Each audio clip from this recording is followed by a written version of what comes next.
Je vous remercie. Donc, chaque groupe a pu s'exprimer. Monsieur le rapporteur. Oui, merci Madame la Présidente. Je remercie l'ensemble des collègues qui se sont exprimés sur ce texte. Je voudrais répondre spécifiquement à chacun d'entre eux. En ce qui concerne les développements qui ont été faits par notre collègue Naïma Mouchou, je vais revenir une minute sur le dispositif pour que vous compreniez à quel point il peut être considéré, non pas par les Européens, parce qu'à plusieurs reprises on a entendu parler d'Européens dans les différentes interventions, donc ça me permet de faire la correction ad hoc, ce n'est pas votre cas, comme il peut être ressenti vivement et douloureusement par les Calédoniens de statut de droit commun. Les Calédoniens de statut de droit commun sont des Calédoniens qui sont venus dans le pays au cours des 160 dernières années, depuis la prise de possession. Ils sont de toutes origines. On a bien sûr des Calédoniens de souche européenne dans le cadre de la colonisation pénale ou la colonisation libre. On a des Calédoniens de souche asiatique, japonaise, chinoise, vietnamienne, dans le cadre de l'ensemble de la main-d'œuvre asiatique qui est venue à la fin du 19e ou début du 20e, notamment pour travailler sur les mines de nickel. On a des Calédoniens de souche polynésienne, wallisienne et futunienne qui sont venus construire le pays tout au long du XXe siècle. Et on a bien sûr l'ensemble des Calédoniens qui aujourd'hui ont un peu tous ces sangs, qui circulent dans leurs veines et qui sont des métis. On considère que la population calédonienne métissée représente aujourd'hui au moins un tiers de la population totale du pays. Donc pour dire qu'on parle bien de Calédoniens de statut de droit coutumier, qui sont des Calédoniens d'origine kanak, et puis des Calédoniens de statut de droit commun, qui sont des Calédoniens d'autres origines. Je vais essayer de repartir avec sincérité sur la base du dispositif. La base du dispositif qui a été adopté en 2018 et qui a fait l'objet d'un consensus, c'est comment régler le problème kanak. Comment régler le problème politique que nous posent les indépendantistes dans le cadre de ce scrutin. Comment régler le fait qu'on a, à l'époque ils disent 20 000 Kanaks non inscrits sur les listes électorales et que dès lors ils ne reconnaîtront pas le résultat du référendum. Et on sait que chez nous un résultat non reconnu, ça donne des boycotts actifs ou des boycotts passifs avec l'ensemble des conséquences qui en résultent. Donc la problématique politique à laquelle et on a, nous, Calédoniens, ensemble, dans cette affaire-là, une responsabilité particulière, c'est comment on sort par le haut ce vrai problème politique. Et c'est là qu'on dit on va faire une inscription d'office sur la liste électorale générale. C'est la loi d'avril 2018. Cette inscription d'office sur la liste électorale générale de tous les Calédoniens, Kanak et non-Kanak, permettra aux Calédoniens d'origine kanak d'être inscrits d'office sur la liste électorale référendaire. Donc on crée le canal pour traiter le problème. Mais en même temps, on dit on ne peut pas juste traiter le problème indépendantiste. C'est une discrimination inacceptable à l'égard des autres Calédoniens. Donc, on prévoit aussi un dispositif d'inscription d'office des Calédoniens de statut de droit commun sur la liste référendaire. Sauf que on a réglé le problème des Calédoniens d'origine kanak, qui continuent à l'occasion de ce référendum à bénéficier de cette double inscription d'office, liste électorale générale, liste électorale référendaire. Mais on crée un problème avec les Calédoniens de droit commun, puisqu'ils sont toujours inscrits d'office sur la liste électorale générale, mais par contre, ils ne sont plus inscrits d'office sur la liste électorale référendaire. Donc, je reviens aux sources pour indiquer qu'il y a eu une volonté collective des formations politiques non indépendantistes de régler le problème indépendantiste pour assurer la sincérité du scrutin, et on y est arrivé. On peut se réjouir de ce résultat qui a été reconnu par tous, non seulement dans la région, mais également par l'ONU, etc., etc. Donc, mais maintenant, on aborde ce scrutin de 2020, cette consultation référendaire de 2020, avec une discrimination majeure, puisque on a toujours les Calédoniens d'origine kanak qui bénéficient du dispositif initié à l'origine, et ceux d'origine non kanak qui ne bénéficient plus de ce dispositif. Pourquoi en est-on arrivé là? Pourquoi, finalement, les choses se sont écrites de cette manière-là? Parce que l'UCFLNKS, c'est-à-dire l'Union calédonienne, principale formation politique indépendantiste avec le PALICA en Nouvelle-Calédonie, dès le comité des signataires, et je vous renvoie au texte du comité des signataires de 2017, s'avère réticent sur l'inscription d'office des Calédoniens de statut de droit commun. Il veut bien qu'on règle le problème kanak, mais il ne veut pas... Bon. Et il dit on est d'accord sur le processus politique, mais on n'est pas d'accord sur la modification de la loi organique. C'est dans le relevé de conclusion du comité des signataires. Donc on arrive à régler le problème, mais on sent que ça coince quand même à un certain nombre d'endroits. Et donc, quand le Congrès doit émettre son avis, c'est pour ça qu'on passe 26 heures sur le sujet, c'est pas par le plaisir de palabrer, même si La devise de notre pays est terre de parole, terre de palabre, mais bon, 26 heures, ça fait long sur un article. Et donc, surtout qu'il n'y a que 54 élus du Congrès, hein, pas 577. Donc vraiment, chacun s'en est donné à cœur joie.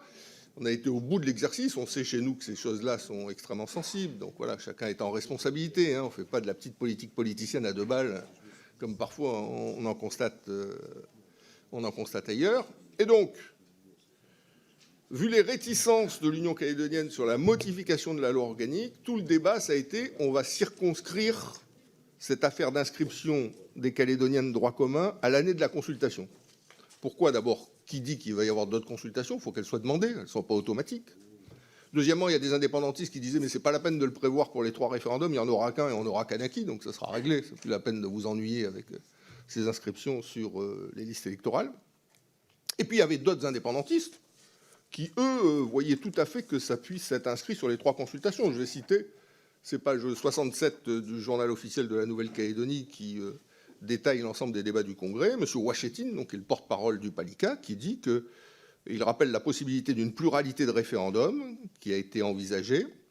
Et il importe dès lors, selon lui, de ne pas évoquer uniquement la consultation de 2018, mais de se référer à la notion de consultation générale sur la sortie de l'accord. En clair, M. Ouachetine défendait l'idée que le dispositif-là s'applique pour les 3 référendums et pas pour qu'un seul. Bon.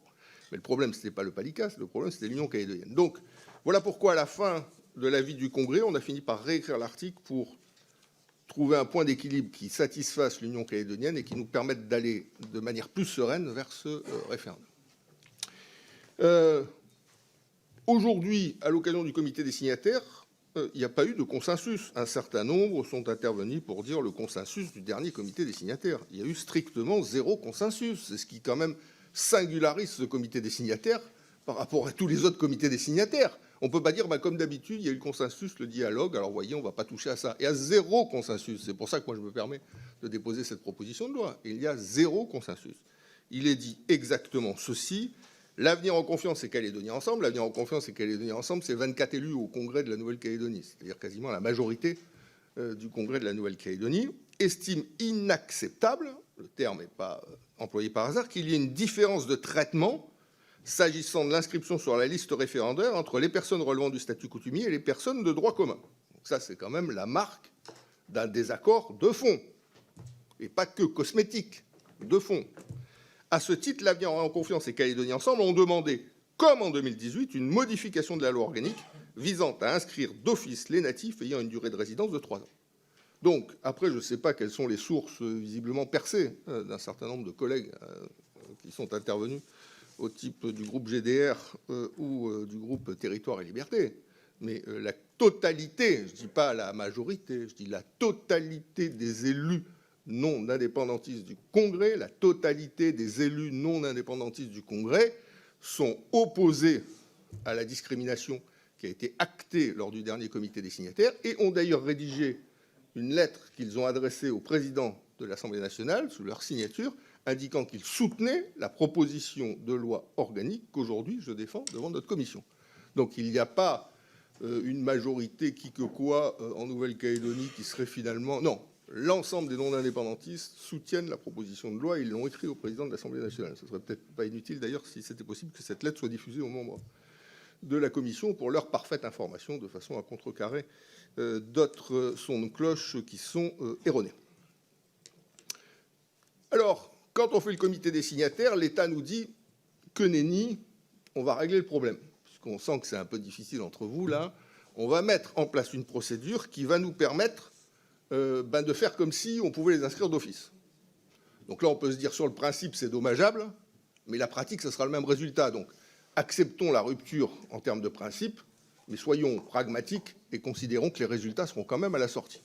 C'est exactement ce que dit le Premier ministre. Ce n'est pas un service de l'État quelconque. C'est le Premier ministre qui, en comité des signataires, a pris la peine de présider pendant une douzaine d'heures encore nos échanges et qui a dit la chose suivante. Je propose un dispositif de détection exhaustive des électeurs concernés, associé à une démarche incitative de l'État à leur endroit, de façon à ce que cette procédure, je cite toujours, produise les mêmes effets que ceux impliquant une inscription d'office. Or, les résultats, aujourd'hui, 4 mois après, on les a. On pouvait entendre, même si on n'était pas d'accord, on pouvait entendre cette proposition concrète visant à ce que des résultats soient obtenus sans que la modification de la loi organique n'intervienne. Soit. Mais à la sortie, c'est un désastre. C'est un désastre. Donc, c'est les résultats du service du Haut-Commissariat, dernière réunion du 10 janvier, donc c'est tout récent, c'est tout chaud, qui nous dit sur 1606 Calédoniens natifs de droit commun, ceux dont on demande l'inscription d'office, nouvellement répertoriés dans les fichiers sociaux, 553 n'ont pu être contactés, 1000 courriers ont été envoyés, 490 ont atteint leur destinataire, car 103 n'ont pas pu être distribués, 442 n'ont pas été réclamés. Donc sur les 1606, on a 500 qui ont reçu un courrier. On ne sait pas à la sortie combien, après avoir reçu leur courrier, vont constituer leur dossier pour aller s'inscrire. Hein. Ce que je veux dire, c'est que là, on est juste, ils ont eu l'information. Hein. Mais donc, un tiers à peine a eu l'information. Et en ce qui concerne les 941 natifs de droit commun inscrits sur la liste électorale générale en 2017 et non inscrits sur la liste référendaire, je cite toujours les services de l'État, 228 courriers ont pu être remis. C'est-à-dire moins d'un quart, 228 courriers ont pu être remis. 504 n'ont pas été réclamés et 208 n'ont pas été distribués. Donc, on est à un stade aujourd'hui où moins d'un tiers, plutôt un quart des gens concernés, des Calédoniens concernés ont pu être constatés.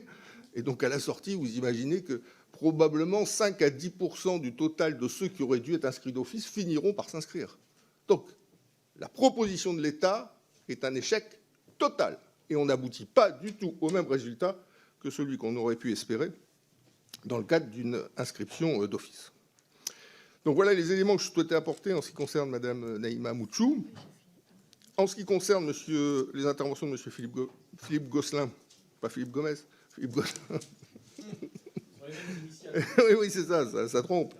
Donc je le remercie de la position qui a été prise par lui au nom du groupe Les Républicains. Oui, c'est une rupture d'égalité. Oui, c'est une rupture d'égalité. Et on ne rend pas service à la Nouvelle-Calédonie en cautionnant au niveau du Parlement cette rupture d'égalité. Donc oui, il faut la réparer. Ce n'est pas quelque chose de nouveau. On l'a fait en 2018. Ce n'est pas une atteinte extraordinaire et irrémédiable. On l'a déjà fait en 2018. C'est la même consultation, le même corps électoral. On redemande la consultation en 2020.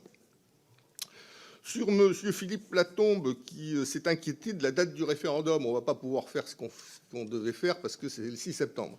Je rappelle que le Conseil d'État a émis un avis là-dessus et qu'il a indiqué que la deadline pour la date du référendum pouvait être le 3 novembre 2020. Donc non, on dispose du temps nécessaire, si on le veut, dès lors que ce texte serait adopté pour mettre en place la procédure dans les délais qui sont les délais légaux, dès lors que la date sera un petit peu décalée. 6 septembre 2020 ou 3 novembre 2020 pour décider si on sort ou pas de la République.